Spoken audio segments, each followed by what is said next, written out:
Hey guys, Bruce Robbins here with Wildcat Inspections. Roof inspections is one of the important items that home inspectors are required to perform, to look at. Unfortunately, all roofs are not considered to be accessible. A two-story roof might not meet the requirements for all inspectors to carry a two-story ladder.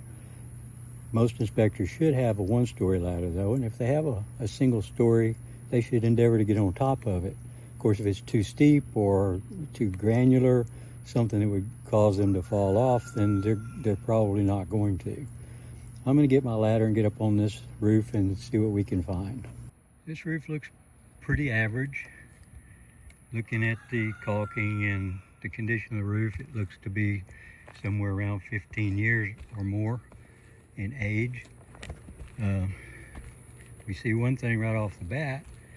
There's a plumbing boot that's damaged, so that means that water's going down into the house every time it rains.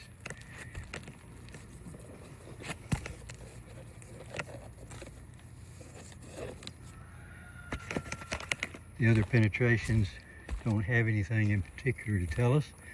We have quite a few more penetrations on the back, and it looks like they all have a similar condition. These boots have a rating of about 15 years.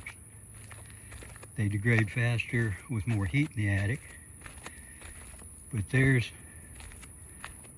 another one. There's a number of these things on the house that have completely disintegrated. So every one of these locations has water that's going down to the house. I can see there's some damage there to the roof decking, to the OSB. So it's been leaking there for a while. See if we can see down in this one.